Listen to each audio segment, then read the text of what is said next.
Welcome to the intersection of technology, cybersecurity, and society. Welcome to ITSP Magazine. You're listening to a new Securing Bridges podcast. You're about to join Alyssa Miller as she sits down with senior and executive security leaders to share stories of success and failure while working across business teams. It's time to build and secure the bridge to the business. Knowledge is power, now more than ever.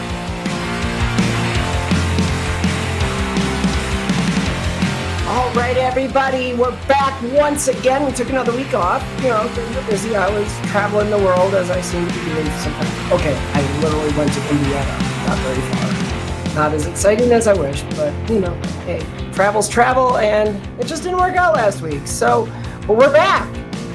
Another episode of Securing Bridges. I think we're on 23 or 24, something like that. I don't know. It doesn't matter. We've got a lot of episodes, and we've had a lot of great guests, and this week isn't going to change any of that. Our guests in the past, a lot of times I've had a lot of, you know, as the trailer says, you know, senior and executive security leaders, and that's the same. But a lot of those, a lot of times, you know, we've had people on from, you know, really big organizations, I think, and with a lot of focus on, you know, that sort of enterprise environment, as we call it, or, you know, some of those discussions. And so this week we're going to focus on security leader in a very different environment. You know, kind of that small and medium business area. And so with me today, I've got Ford. Hey, Ford, how are you? Good. How are you, Alyssa? I am doing great. I'm super glad you were able to join us. Can you go ahead and just tell us a little bit about yourself? Sure. So I've been in IT since about 2005. I was a student working at the help desk at the university I was at. So, and I've worked in and run help desks off and on since then. Did some consulting for managed service providers. Done some system admin work as a senior systems admin for a manufacturing company. And currently, I'm a senior systems engineer and infrastructure owner for an AI company, and manage all the on-prem infrastructure, all of our SaaS apps, assist with designing and implementing some of our different cloud environments, and then do project management, change management, and then just some mentorship items for our different team members that may be a little junior or are trying to transition into some different IT areas. Okay. And so, I mean, that sounds like a really full plate. And then we add into that, you are responsible for security in your infrastructure as well? Yeah. So, you know, we have a security team for, you know, with our developers for a lot of our applications. But on our side, on the IT side, internally, you know, IT or security is part of the IT org. So we had a person. We're actually searching for a new person now to take up that role. But a lot of what we do on the IT team is trying to keep security as part of whatever it is that we're deploying or managing. So a lot of what I do does have a security focus to it, but that tends to not be my only focus. I just have to incorporate that into really everything I'm working on. And what you described is something I think a lot of people in the industry are familiar with. And we kind of wish, I guess, from a security perspective, we often wish it didn't exist. But that's the reality, is that a lot of times security does fall to IT, and security is not a dedicated role for somebody, but rather something where, like you said, you're just incorporating it as part of a grander strategy. So what does that kind of look like for you? I mean, is it like you have secure architecture that's part of an overall architecture plan, or is it not even that formalized? How do you even get started in that? Well, I've got a bunch of Post-it notes that are just stuck to my monitor about, you know, the best practices of what I'm just kidding. A lot of it comes from a lot of research, you know, having read a lot of different things. I've always been interested in security, and I did have some experience with it early on, doing some probably more questionable things, and learned, you know, about networking and stuff that way.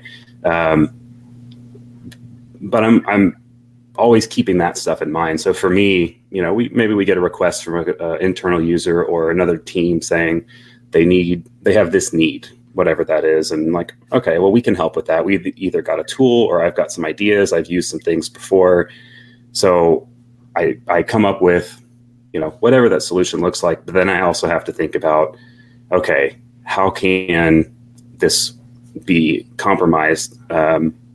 What are, different attack vectors, stuff like that, and just try to be aware of, really it's low hanging fruit, because we're doing best effort. We're not, I'm not an expert in security, but I know some things and try to make that best effort to make them happen. But whenever I'm planning out a solution like that, I just always try to think about, what are the security concerns here? Is there, PII, or do we have to meet any sort of, regulations, any thing like that, and just try to keep that in mind as I'm designing stuff. And it comes up all the time with other environments that we have, whether from an acquisition or like a legacy environment from a few years back, that it gets brought up in conversation. And so I go look at it and I'm like, oh man, there's all of these, whatever it is, instances out just publicly available. There's no firewall, there's no nothing, and it's just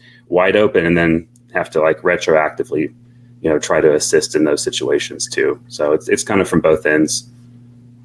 And this is kind of the really important perspective I was hoping we could share today, because, and I'll admit, for me included, I think a lot of us in security, as security practitioners, blue teamers, whatever you want to call us, it's really easy to get so caught up in, what are the latest frameworks and best practices, and, NIST, CSF, and all these things that float around in our heads with all these really formalized security programs. It's easy for a lot of us to lose sight of the fact that a grand majority, I think, of cybersecurity doesn't happen in that space at all, right? I mean, we think about big financials and what they're doing, and other very security mature organizations. I'll use that term loosely just because it floats around, but the reality is a lot of times security is implemented, and I think most often the way that you're talking about, where it's not, we don't have all these, like what you just described to me is threat modeling, right? Mm-hmm. But you don't call it threat modeling because you don't really, I think of threat modeling, I think of a big formal program that, how we implement threat modeling in thousands of applications. But it sounds like to me, your situation's more reliant on like just tacit knowledge and what you've developed having worked in the company for a while, your knowledge of the business. Exactly. And as we've been interviewing people for this security role, we're looking for one specific thing, and well, that's not true. We're looking for a specific person, and it has a, that person has to have a background in, some infrastructure stuff. They need to understand, some networking and servers and how that works, how the business uses those things, have some cloud knowledge, some scripting, stuff like that. But it all kind of works together. And for us, well, that's not to say that every, all the security roles should have that experience. But what we're trying to get out of this role, we kind of want that. And we're hoping that we can find that person that has a background in it, so that they know, they're not just throwing out some framework. They have to know how it applies to an actual real network, how to retrofit that in. It has to come from a lot of experience. And like, I happen to have that, but not everyone does. I've been doing this for, like I said, 2005. So, I have some background there. I'm also a little devious when it comes to, breaking into things, just disrupting things. That's in my world. I have to think about how could this break, and then I'm like, well, how could I break it? If I'm sitting there thinking about it, I just do it all the time. So without having, both some of that gathered knowledge and experience, and having that mindset, it can be harder to approach these projects, these solutions or networks, and think about the security as you're doing it. And that's got to be tough, honestly, because as you describe that role, in the big corporate world, we think about those people as like really highly skilled, long tenured folks who we generally give like a security architect label to, right? And that label tends to describe somebody who has seen and done a lot of different things, has a broad knowledge across, and can really see that big picture, kind of like you just described, process it and figure out how to secure it and whatnot, and build a secure architecture around it. But yet, where now that becomes a very highly compensated individual in a corporate environment, that does that like make that same kind of person, and often in many cases unattainable for a smaller organization that maybe doesn't have the budget of, say, a large bank or something? Yeah, absolutely. And for us, that role, it was almost entirely security focused, but they were, that role was also going to be implementing, some other things. They were deploying servers to put, vulnerability scanners on, or things like that. So they had other roles as well.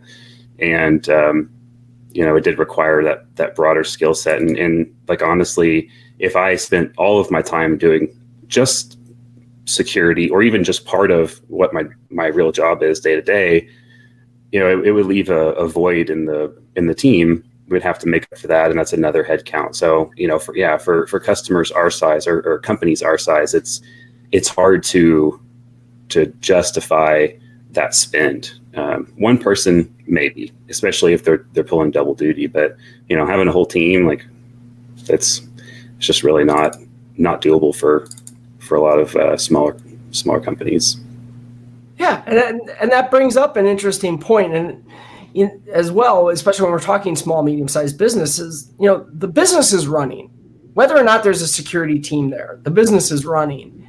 And, we can argue all day about how risky that is, or, is that the right, shouldn't every company be focused on cybersecurity and everything else? No, every company is focused on making money. And, to bring in a security team that's dedicated only to security can be exceptionally difficult when there's not a strong, revenue-based business case for that. So, how do you find that kind of communication within your org, just to even justify, hey, I got to find somebody with strong security experience to add to this team? How do you even approach those conversations to gain that justification? Well, for us, we have to basically frame it around money, making money, profits, and stuff like that. It's basically keeping the business running, avoiding some scandal, some headlines, that are going to, look poorly for us if we had some sort of incident. And that's really, really where it is. That no one, not that people don't care, but when you start messing with their bottom line, that's when they really start to listen. So, we're one of the products that we do make is it's like an EDR kind of. So it would be especially bad if we ended up having some sort of security incident, and it's like, hey, aren't you running your own EDR on all of your stuff? It's like, yeah, but it didn't catch it, or no, we're not. Neither one of those is good. So no, there's no good message there at all. Right.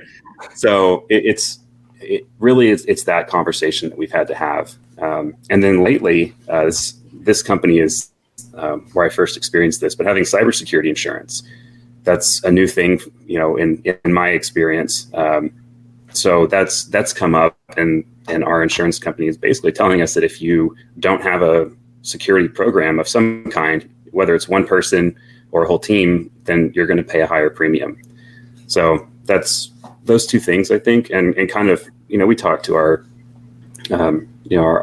upper management and the executives, and kind of explained, what we want out of security is not to tell you no all the time, that you're doing stuff wrong, make you feel bad, or make you jump through hoops. We want to make it so that the security portion is more transparent. You won't even know that we're there once we get it set up, of course. We'll kind of move through that pain period of doing some discovery, some new processes, policies, whatever it is. But once we're established, the goal is that the security program is just in the background, reviewing logs.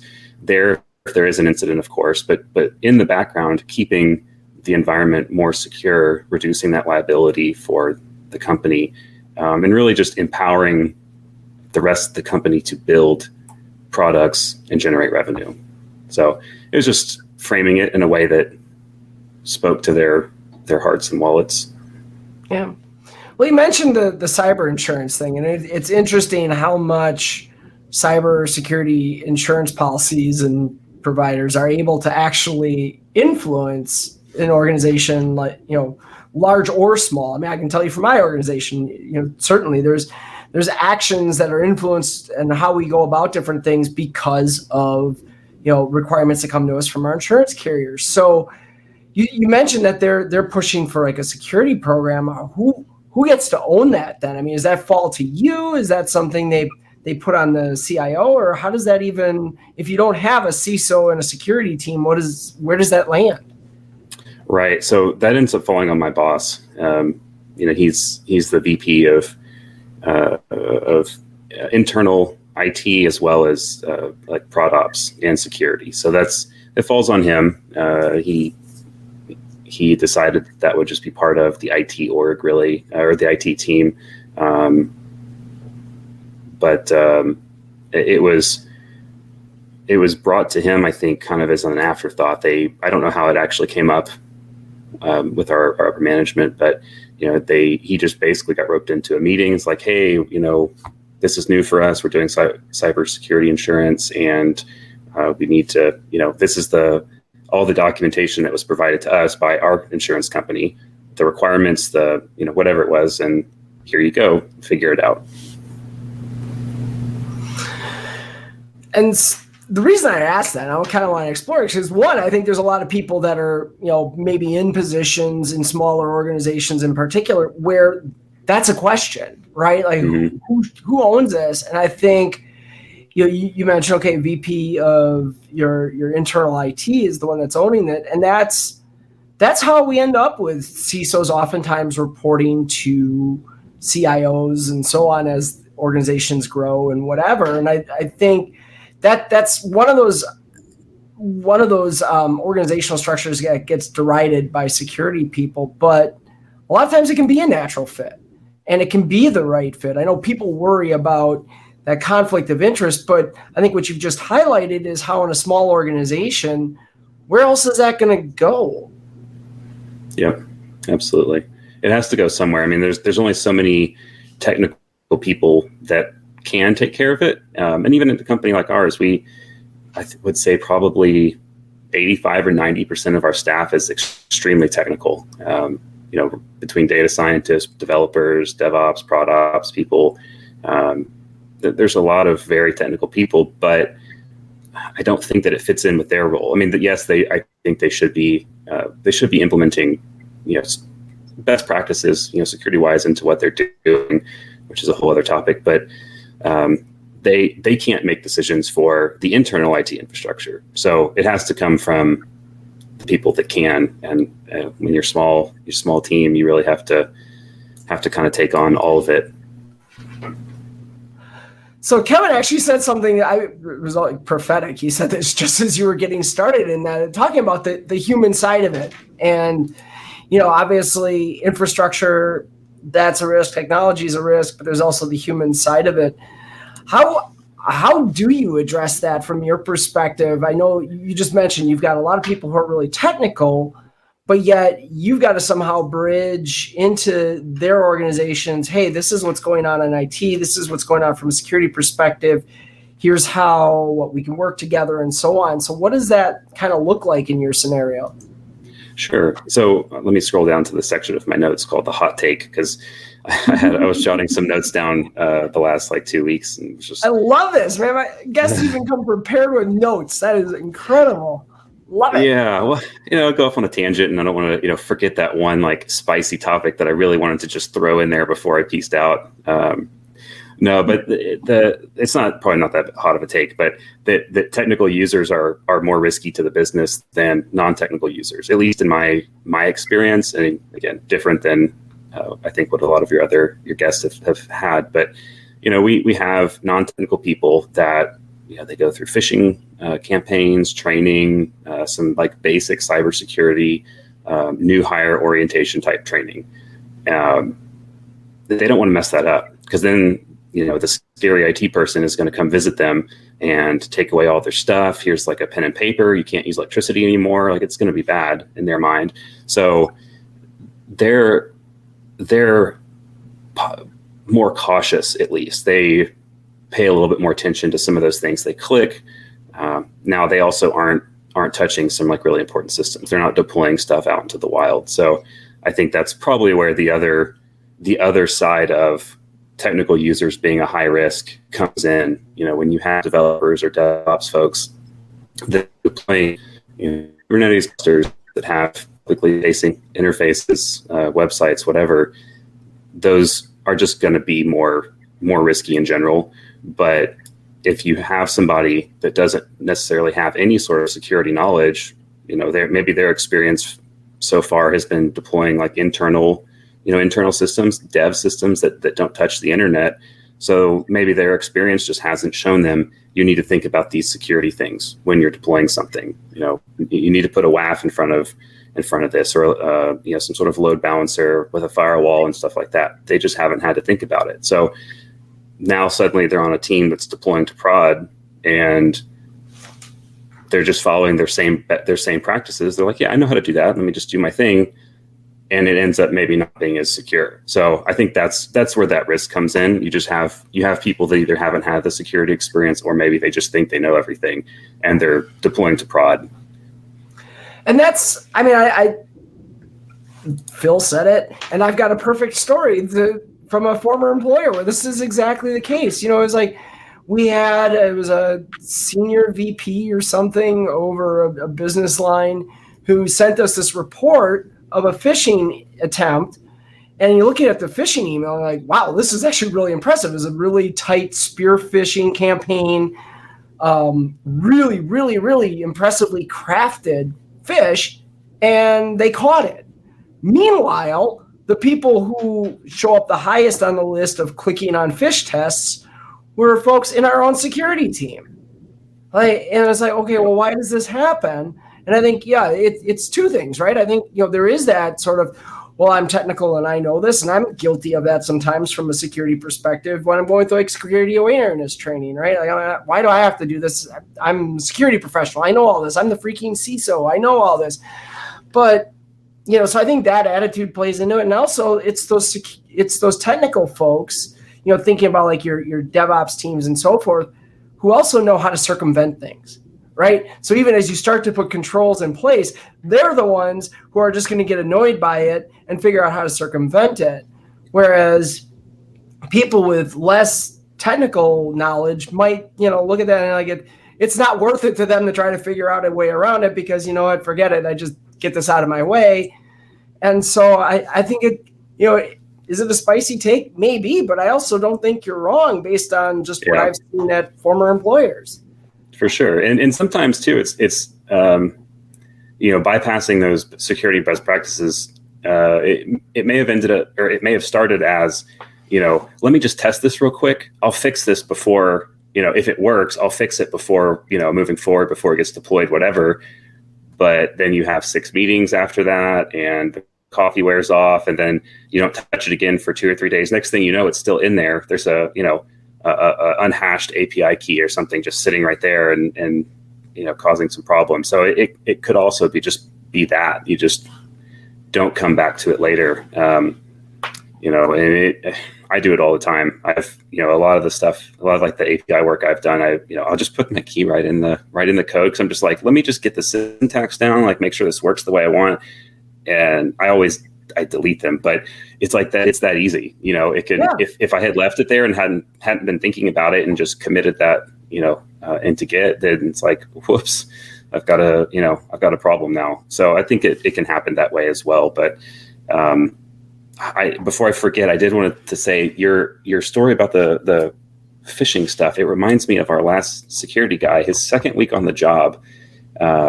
He crafted a beautiful phishing campaign geared at the IT team and got all of us, I think, except for one person. And it was very well done. And he may actually be watching this, or he may watch it later. But I bring it up all the time whenever we're talking about his replacement, because it was good. And all of us got. The only person I think that didn't get it, he was up from his desk helping some users, so he just wasn't at his computer, and he saw all the the chat messages later, and I think that was his saving grace. He just wasn't at his computer. So always be the last one to click. You'll be the safest. But yeah, no, that's actually interesting because it brings up something I hadn't considered before. But with that attitude being maybe the cause of some of that, what better way than to craft a really specific, well-crafted phishing test aimed at your IT people, aimed at your security team that gets them, right? Because now it's like, well, hey, look, y'all, even you can get caught up in this. It doesn't have to be, another annoying pet peeve of mine, stupid user, right? That we all like to point at. It's us. And look, there's an example, not to shame anybody. I mean, that's a big thing for me with phishing is like, do not use it to shame people, but use it for what it's, everybody needs a little bit of education in their own way, including the security team. And maybe that's the bit of education they need, is to be reminded that, hey, this could happen to you too. It absolutely was. We all brought shame to our team, and it was bad. We were, it was just you couldn't really blame anybody though, because like in a bad way, can't like give each other a hard time because we all did it. But it was a good reminder for us. He came in and showed us that he actually could do some stuff. He wasn't just doing some blanket, phishing campaign deals, but it reminded me just to be more vigilant of those things that I wouldn't normally consider. If one of my coworkers sent me a link in chat, I probably would just click it. But after that, every time that guy sent me a link, I was like, is that a phishing attempt? Should I report this? Should I open this on my sandbox machine just to be sure? Like he's like, no, I promise I'll never get you in Slack. But it's just one of those things. Like now, even though, I've run through the default phishing training and campaigns and stuff, and they're so cheesy for the most part. And it's just like, oh, this is terrible. But that one was actually really well done. It was one of those things where you think about it now, like, okay, I am not, immune from this kind of stuff, even though that in the back of your head. But, getting phished by one of your new hires is, it kind of hits differently. Yeah, I mean, for sure. And it's, again, phishing campaigns can be done one of two ways. We can do it really intelligently and make the goal of it to educate people, which means we target the specific type of learning they need, which means maybe we don't do broad security, phishing campaigns across the entire organization. Maybe we tailor them and focus them on a specific business unit. Or we can just do the broad swipe here, do this. And if you get caught, you have to do training, whatever. And we lose such an opportunity there to teach. And so I think what you've just brought up is a really important point. Organization, large, small, anywhere in between. It's remembering that the goal here of any type of security awareness or bridging is to educate people. And so you have to come to their playground and play by their rules to understand what they need to learn and how to teach it to them. Absolutely. And that experience and just having him, as that new hire, it resulted in two things related to that. One, we decided that we should probably, take away all administrative access from the IT staff, just in general. No admin access anymore. Obviously not possible, but it did kind of start us down a road of removing people's abilities to do a lot of stuff outside of, I won't say like what the system is, but like a system where you put in a request to, I need this deployed, I need to make this change, whatever it is. And the system uses, all of its ties into different things to carry that out. So it's, auditable, trackable, a little bit more secure. You have to go through some verification processes and stuff before it can happen. But the other thing was once we started thinking about things a little bit differently, we ended up interfacing with our other business units more. We started getting more involved in their deployments, like their Kubernetes deployments and stuff, working with them to kind of explain, hey, you got to put this thing in front first. You can't just be on the internet, wide open like that. Let us help you do that. We'll come up with, some guidelines, some architecture, but like, let's understand what you're trying to deploy, what the goal is, how it works.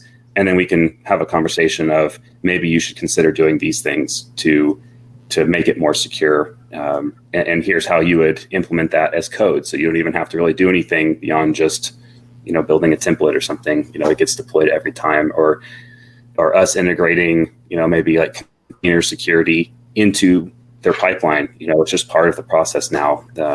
So it helped us there. We ended up being more involved in those other teams and trying to help them be more secure, which ends up being better for the IT team too. I mean, at the end of the day, that's why security teams or security people exist. That's why there's a security function of whatever type within an organization. Is we're there to try to teach these people. And I think, you mentioned it early on, getting away from that structure or that impression of being that department of no, right? Like the ones who are there to, stop thinking of security as an oversight role. That's one that's kind of been a statement of mine. Like, security is not oversight. We're a cooperative effort with the rest of, the business, the product deployment, everything else.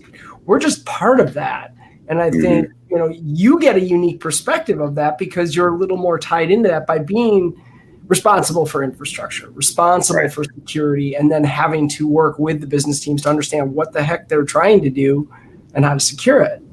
Yeah, that doesn't mean it's been easy though, and entirely successful. There's still some holdouts and people that I had the response of, I can't figure out how to make that work, so I'm going to keep doing it the way that I'm doing it. And I'm like, well, that's not a good answer, but here we are, and they're still doing it that way. So there's just lots of work to be done on that front. Lots of different teams, different environments that are all a little bit different, unfortunately. So we have to kind of hit each one up before we can, call ourselves good. But it's people are still resistant to it. It's like they just either don't want to either look bad because they don't know how to do something, or they don't understand what we're trying to do. And I mean, half the time I don't know what I'm doing either. I'm like, we're going to figure this out together, but we're going to get it, and I'm going to help you. But it's like they don't want to hear it, or they're just too busy, or they think they're too busy and don't want to spend any time on it. But I've never felt the pressure of a deadline more than when there was an outage of some kind due to my mistake and having to fix it. So like you do have the time. You just don't want to make the time for it. Yeah. And that's a fair thing too, right? I mean, I try to avoid using fear and uncertainty and doubt as tools, but sometimes just pointing to the legitimacy of, hey, you know what? If this saves us from, 2 outages later on down the road because somebody with inappropriate access deleted 2 million records, speaking from experience, from back in the day, or whatever. I mean, those types of stories, it's like, yeah, look, this can actually save you time, but it is hard, because we're trying to solve problems that aren't easily solvable, just like developers are trying to do when they've got a user story that doesn't sound like it's easy to figure out or to build. We're all trying to solve hard problems, and for the engineers, for your DevOps people, whomever, they're kind of getting pushed by dates and deadlines and, the next sprint, when is the sprint over, things like that. And so, it puts you in an untenable position of, hey, I know that, that deadline's coming. I know this problem we're trying to solve is holding us up, and you see a way to get to production without solving this problem. That's kind of I think you've captured where I think the biggest struggles come in as we try to bridge from security and IT into those engineering development spaces. Yeah, I think a lot of what we have to just settle on is, best effort. We've given those business units the information, hey, this is a possibility. We've put some things in place that are requirements. You can't deploy something, but unless you kind of do these basic things, but we can't make them do it really. At least in these smaller companies where there's no hard mandate of you must do these things or you can't deploy. So we're doing the best that we can, and I think that's a very common sentiment for small IT teams in the SMB space. Is we're doing the best we can with the resources we have. So that comes up a lot, but we do try to be proactive in things, trying to help teams, keep those environments secure. And then, regular pen testing usually turns up things that we didn't catch. And now we get to go have a real conversation with some higher ranking managers with a nice stack of paper, being like, look at all this stuff that y'all have to fix now. But it does give us an opportunity to be like, to come in and be like, hey, let's look at this and see, maybe we can help y'all with some future environments, future deployments. Let's work together on this and try to help, because that's really what we're trying to do, is just trying to help the rest of the business. And selfishly, it means in the end, in long term, less work for the IT team if we can, help them now versus trying to help them later. So. Yeah, well, it's less work for everybody, right? Like, hey, here, look, we got 12 results, 12 high severity findings or whatever on this pen test. That's 12 P1s on your backlog that could have been avoided had we worked together in the development process. And that goes to that shift left mentality or mantra that we've been, it's kind of cliche now in the security world, but we've been pushing for as long as I've been in this business.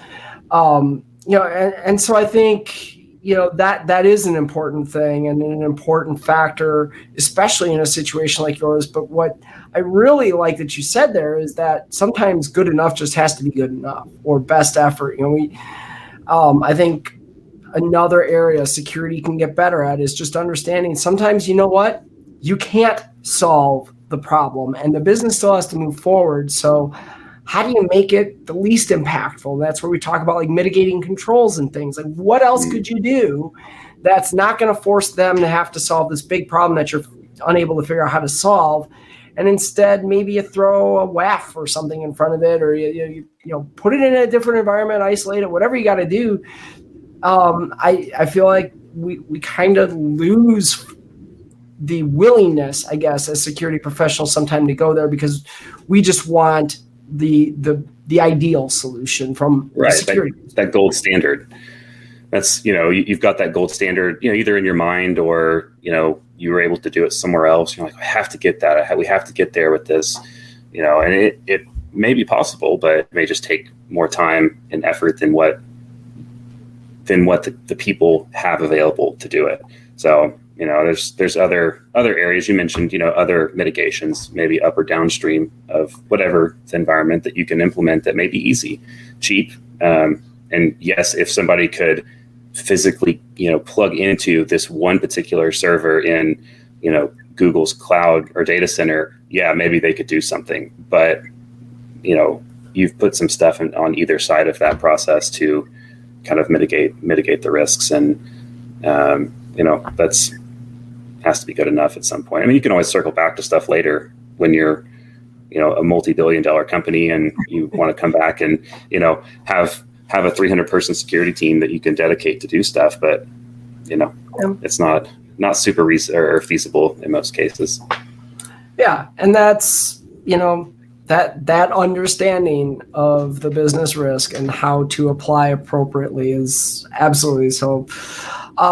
Unfortunately, we're coming up on time, but this has been an absolutely wonderful conversation. I think we've addressed, like I said, some perspectives, as we talked about at the very beginning, that are easy to forget for those of us like myself who have worked in many large organizations who have $1 million budgets for cybersecurity. It's good to be reminded that a good portion of the world doesn't have that luxury. And we still have to figure out, how do we continue to protect ourselves? So thank you so much for joining today. I mean, again, it's been absolutely wonderful. Yeah, I'm glad to be here. And I'm glad I just made it on the list of all the very impressive guests that you've had on the show. Listening to it before, I was like, oh man, these people with all their acronyms and everything. I'm like, I have to message Alyssa. I don't think she understands. That's not me.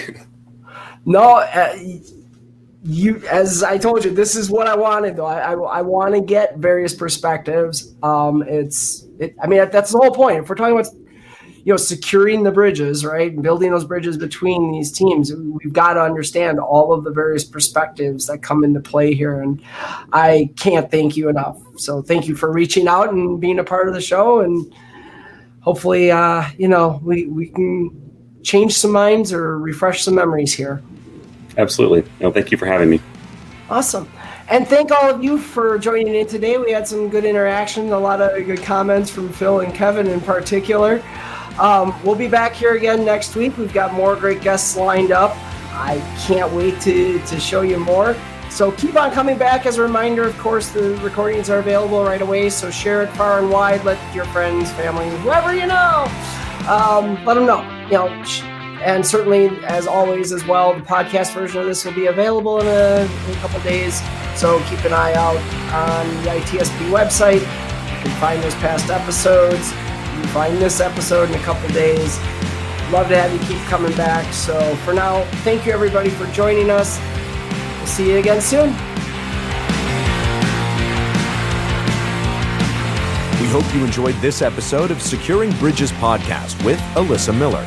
If you learned something new and this podcast made you think, then share itspmagazine.com with your friends, family, and colleagues. If you represent a company and wish to associate your brand with our conversations, sponsor one or more of our podcast channels. We hope you will come back for more stories and follow us on our journey. You can always find us at the intersection of technology, cybersecurity, and society.